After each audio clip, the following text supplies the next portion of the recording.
Not being able to manage your emotions will cost you your happiness, your relationships, and your life. If you can master your emotions in the way I'm going to teach you in this video, you will gain emotional intelligence and curate a truly magnetic emotional state. This is today's video outline, and stay until the end of the video for video notes and action steps. The theme of today's video is self-awareness. If you want to be emotionally intelligent, you must also be self-aware. The two cannot exist without each other, because emotions are energy in motion. Simply put, the thing you focus your energy on will grow. So every single day you're going out into the world, you're engaging in different contrasting dynamics, but are you aware of how you are engaging in these dynamics? And are you also aware of the people you are engaging with? 99% of people go through life unconsciously reacting versus consciously engaging. When you can consciously engage with somebody in an environment,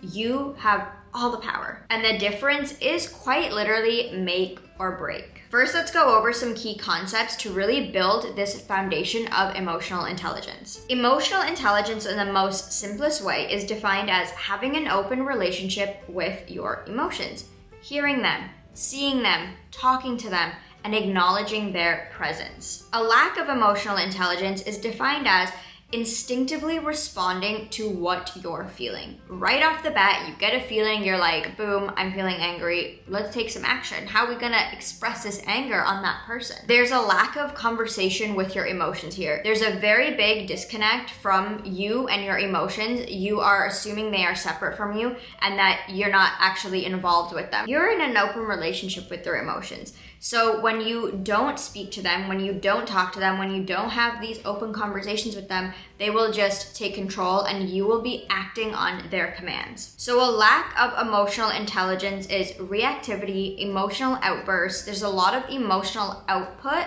and you're living in the external world. Living in the external world means you are enslaved by what you see around you and you are unconsciously reacting to the things outside of you that are stimulating feelings within you. So if you're living based on what you see around you, your boss doesn't want to give you that promotion, you are now reacting to that circumstance. Now, where we want to be and where you will be at the end of the video is in a more controlled space. You're rational. You are living in your internal world, meaning you are understanding where your emotions originate from, and you're able to have a conversation about why they're there, what they're doing, what they're talking about, and then you're able to make conscious reactions and decisions based on the conversation you talk with. It's like you're literally talking to your partner before you make a big decision in your life. That is how you should be approaching your emotions. Living in the internal world means your focus is only on the thing that you can control, and that is, of course, yourself. It's understanding your body and being in every given environment, meaning you are consciously aware of every sensation your body is having in that environment, around that person, around those people, the emotions, potential triggers, but in real time, acknowledging, processing, and transmuting what you are feeling.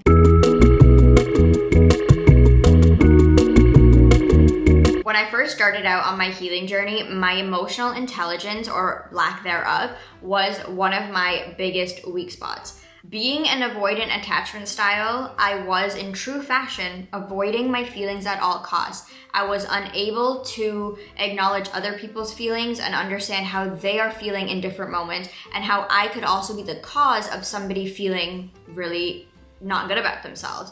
And it was one of the things that I vowed that I was going to change. And at that point in my healing journey, I had stumbled upon my now ride or die book, which is the 4 agreements. There's also a book called the 5 agreements, but I started off with the 4 agreements. I reread the book every single year to refresh my mind, but my new way of refreshing my mind of these amazing principles in this book is using my favorite platform, short form. Short form is literally my favorite way to read. You know that because I've talked about them before. It's because they are just book summaries on steroids. So you can read so much in so little time. My favorite book, The 4 Agreements, is on there, so I highly recommend that you jump on, get the app, and start reading because it will seriously level up your emotional intelligence.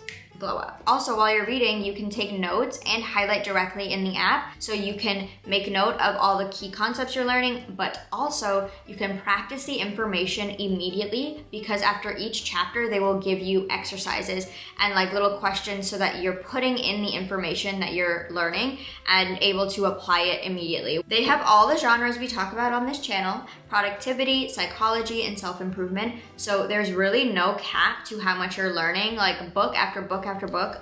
Albert Einstein who? You. So be sure to join using my link shortform.com/Vikita. You will receive a free trial of unlimited access and an additional 20% discounted annual subscription. Okay, so you know how I said that self-awareness is the theme of today's video? It's because your emotions are your evidence. So if you're aware of your emotions, then you know where they're guiding you. I always like to say that your emotions are your call to action of whether or not you're going in the right direction, or you might be deviating a little bit and you need to refocus. So if you wake up every single day and you feel drudgery, you feel you feel blah, you don't want to do anything, you feel unmotivated, you feel depressed, those are all symptoms of a bigger problem. Those are all symptoms of your mind. So when you know that you're feeling those really uncomfortable emotions every single day, then you know that you might not be on the path that you're intended to go. Because life, somebody commented, I'm so bad at sayings. What did I say last time? Popular to contrary belief. It's contrary to popular belief. Your life is not supposed to be doom and gloom. It's actually supposed to be very exciting and very happy. And the reason why you don't feel those emotions on a day-to-day basis is because you're not tapped into what your soul is telling you that you need to do. So always use your emotions as guidance. And when you build this self-awareness around how you're feeling day to day, you will also be able to manage your emotions when it comes to interacting with others. So using your emotions as evidence will help you gain emotional perspective, emotional intelligence in any situation, whether that's with yourself, whether that's with other people, and in different environments. You are the master of your emotions, your thoughts, and your reactions. So as long as you are self-aware and you're aware of what you're feeling in any given moment, you can control the direction of your next move. Do you want to be angry? Do you want to scream? Do you want to yell? Do you want to just pop? What do you want to do? You're in control of that. I don't recommend any of the things that I just said, but you have the choice. So how are you choosing? So the emotional scale is such an important aspect of upgrading your life, especially when it comes to emotions. Like emotions and emotional intelligence is quite literally the key to changing your life. It's one of the 3 aspects that I use as my framework in my membership. Emotions is what we're tackling in this video. That's literally 1/3 of the equation, and boom, your life is upgraded. So the emotional scale is how you're gonna hack your life. Nikola Tesla says that the universe, the secrets of the universe, lie in energy, vibration, and frequency. Every single emotion is linked to a frequency and is linked to a vibration. The lower vibrational emotions move at a slower speed. The higher vibrational emotions move at a very, very fast, like lightning speed. That's why when you're in an elevated state of emotion, you are able to bring things in super, super quickly. Life just feels easy because you're in the flow. You're literally riding the fast waves of these vibrations of being in that elevated emotional state. When you're on the lower end of the emotional scale, where you're feeling despair, you're feeling unmotivated, you're feeling anger, resentment, jealousy, guilt. Like guilt is one of the worst emotions, and I've been there when I lost my best friend. But life feels like a drag because the vibration of that emotion is actually moving at such a slow speed that nothing in your life feels like it's going anywhere. It feels like it's taking years and years to move. It's because you're in that lower state of emotional space. So again, we have to be aware of our emotions at any given moment so that we can ascend this emotional scale and vibrate at a way higher speed. When you're in this elevated space, it's literally like you're drinking the fountain of youth. You look good, you feel good, like your skin's glowing, you feel like you can accomplish anything. I want a trip to Ibiza, gone. I've booked the flight, I'm going. Like, that is what being in a high emotional state will give you. It'll give you trips to Ibiza. It will give you youthful, radiant, glowing skin. It will give you juice and zest of life. Like, it's an amazing space to be at.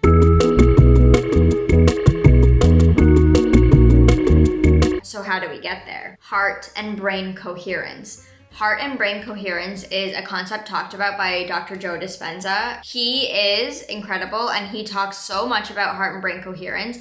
Now, what is this and how can we use heart and brain coherence to elevate our emotional state? What we have to do is we have to get the mind and the heart to talk. We need conversations, we need a little interaction, we need a cute little date happening with the heart and the heart.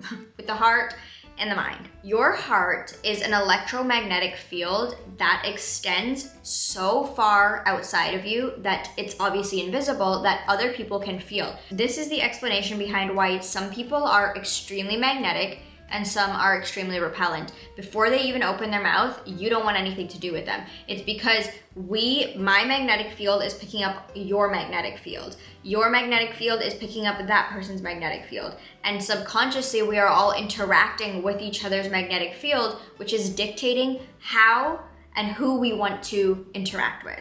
The rhythm of your heart is determining what you are bringing into your life and what you're attracting. So when the brain and the heart are speaking, the heart is basically saying, I'm feeling really loving right now, I'm feeling really positive. And the mind is gonna say, okay, we're feeling all those things. And there's gonna be a different chemical reaction to those positive feelings that the brain is then gonna release throughout the body. That is when you literally feel high on life. You're feeling really positive. You're signaling to the mind, I'm feeling really good. I'm feeling positive. I'm feeling loving. I'm feeling, juicy, sexy. And the mind is going to be like, oh, we're feeling all those great things. Okay, cool. Let's send out some, good stuff in the body that aligns with those positive feelings. And that's when you start feeling energized. You want to take action. You want to go to the gym. You feel consistent. You feel motivated. It's all the language of the mind and the heart talking to each other. So that thing that everyone was talking about like 2 months ago about boyfriend air? So the reason behind boyfriend air is because if you're with somebody that's causing you chronic stress, you're always like checking up on them. You're trying to locate them. You're trying to figure out, are they cheating on me? You're feeling very suspicious and very suspect. That is causing you to be in a chronic state of fight or flight, triggering chronic stress. And we know for women, if we have high levels of cortisol 24/7 and we're in that chronically stressed mode, we don't look good. Wrinkles, the face looks dull, the hair looks brittle, the nails aren't growing, the body's not moving, you don't want to exercise. All of these things start happening. That's why when that girl finally leaves that really dusty, rusty man, she ends up looking glowy. She looks like she just, like I said, drank the fountain of youth. She looks incredible. When you are engaging in dynamics that make you feel awful, that have you in that chronic state of fight or flight, are they doing this? What if that person doesn't like me? Are my friends awful? Are they talking about me? When you're engaging in these dynamics, obviously you're gonna feel upset. Obviously you're gonna feel sad. Obviously you're gonna put your investigator hat on and try to figure things out. And you're gonna be in a chronic state of stress.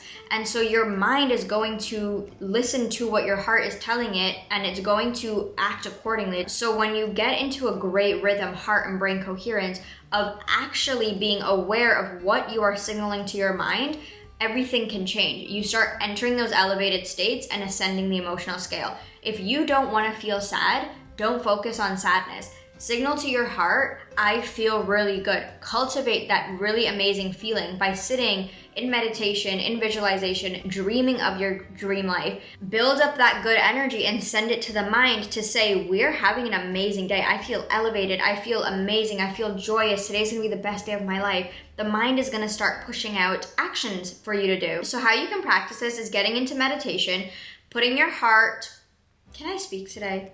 Put your hand on your heart, put your other hand on your stomach, and take some really deep breaths in. Your out breath, like your should be longer than the inhale. So really extend that breath. So now you're feeling calm. Now start bringing amazing things to your mind. Start thinking of your dream life. Start thinking of your dream relationship. Whatever you're trying to bring into your life, start thinking of it. Cultivate a very detailed, specific picture of it. Really get into the feeling state. So now you're bringing your mind into awareness of what you want.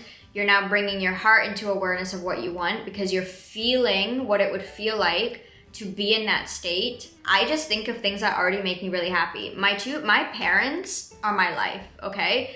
When I think of my parents, when I think of everything they've done for me, when I think about giving back to them, that gets me really in that amazing, loving state. That gets me fueled. That makes me feel, that triggers like things in my heart. Like I start feeling really excited and I feel those emotions. So if you can't think of what it would feel like to have that thing, because it might feel very out of reach, start thinking of things you already feel grateful for. That's why great gratitude is amazing to get into emotional elevation.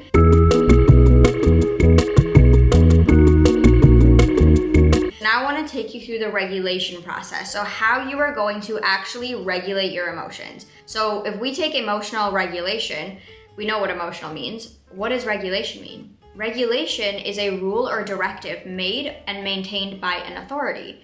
So in this situation, who's the authority? You. You're the authority. You are the one in charge of your emotions. You are the authority figure, and your emotions are the little civilians and the people who need to take order from you. Okay, that's how you want to look at it. Think of society. There are rules and regulations put in place so that we all act accordingly, and so we don't just go run around, steal from grocery stores, and rob banks. I mean, some people do, but we don't do that on a day-to-day basis, you know? There are rules and regulations set in place to control society, to keep us controlled. Same for your emotions. Your emotions are the members of society, and you are the authority, you are the officer controlling what is going on. So if you are the officer, you decide when it is appropriate for your emotions to run wild. Emotional intelligence, emotional regulation is not about numbing the emotions. It's not about saying, I don't want to ever feel negative emotions, and if I do, then I'm in a really bad place. The truth of the matter is we're human beings, and we have a range of emotions, and we are entitled to feel that range of emotions. We are entitled to lay on the couch and not do anything and just watch Buying Beverly Hills. We're allowed to do whatever we want to do. It's more about regulating this process. You are not going to be in the workplace going buck wild with your emotions. Your boss does something to piss you off, you're not going to start screaming and yelling at him and taking a tone with him. You are controlling and mediating when it is appropriate for you to express yourself. And you place these regulations on your emotions on the appropriate times to express them, so that you feel in control. Being authentic is not about you being the absolute worst version of yourself 24/7 in front of the people that you love. It's about saying, I'm dating this really amazing man and I feel really upset about this thing that he's done. How do I want to express this in a way that he's gonna listen? When is the appropriate time for me to say it? I might go home tonight and cry my eyes out because that is the appropriate time for me to do that, and that's my expression time. But tomorrow, maybe I tell him, hey, I really need to talk to you. There's something that's on my mind. And then you bring it up. You don't get like hit with something that makes you feel really upset and then go buck wild. That is an unregulated society. That is a crazy society. We cannot be running rampage with the emotions that we're feeling. We are in control, we put the rules in place, and we set the regulations. So there are 4 things you need to be aware of, and this is the process you are going to go through every single time you feel a little spicy. You feel like you want to go rawr. First is, what is triggering you? The second is, why is it triggering you? The third is, what emotions or sensations are being activated? Do you feel like you can't breathe? Do you feel like your throat's closing? Do you feel like you're gonna cry? What are the sensations being activated within you? And fourth, how can you reduce this trigger? There was a story one day, I think it was years ago, about Demi Lovato, who has a disordered eating pattern, or she struggles with, eating disorders. And she went into an ice cream shop and they were offering ice cream that was not low fat, or they were offering low fat ice cream or something like that. And she went ballistic on these people in the ice cream store because she was like, well, you don't know, do you know I have an eating disorder and this is so harmful for me? That is a classic example of wanting and expecting, being entitled to the world to bend to your triggers. The world is not responsible for you, what you feel, and your triggers. You are in control of that. That's why you're the officer. Remember this. If you didn't take anything from this video, you're the officer. You are in charge of those things. You have to understand what triggers you why it triggers you, what it makes you feel, and how you can reduce that trigger. So maybe that means you don't go to events that this one particular person might be at because they trigger you. Maybe it's you completely distance yourself from that person because they trigger you.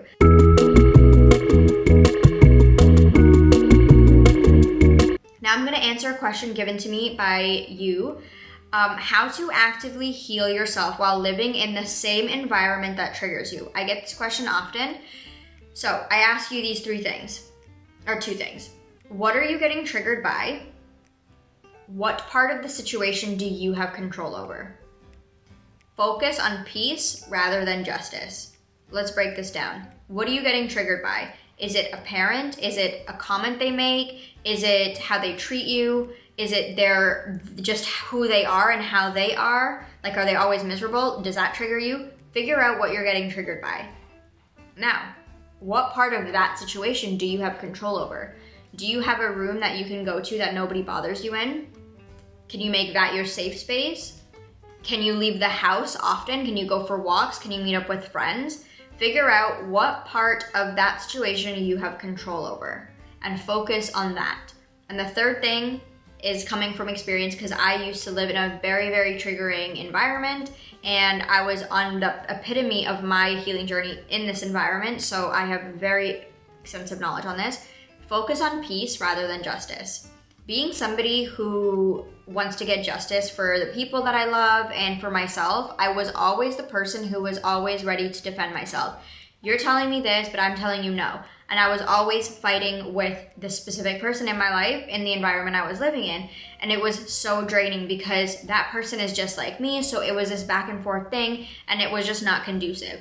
Once I started focusing on being peaceful and just choosing peace, even if I was right, my entire life changed in that environment. I was able to enter a more calm, regulated state because I decided I have control over one thing, and that is me and how I react. This person is never gonna change. This is how they fight. This is how they act. This is what they believe. It is not going to change. So I cannot physically get into their mind and change all of these programmings and these mechanisms that they hold. I can change myself, and I choose to just shut out what they're saying, focus on peace, go to my bedroom, chill, and watch my reality TV. So you have to choose peace over justice. Again, this is a very general question. I don't know who you are. I don't know the different inner workings of the dynamic, but that is just a general breakdown of how you can heal yourself while living in the same environment as the people or the person that triggers you. If you're ready to fully emotionally detached from a person, a place, or a thing, watch this video next.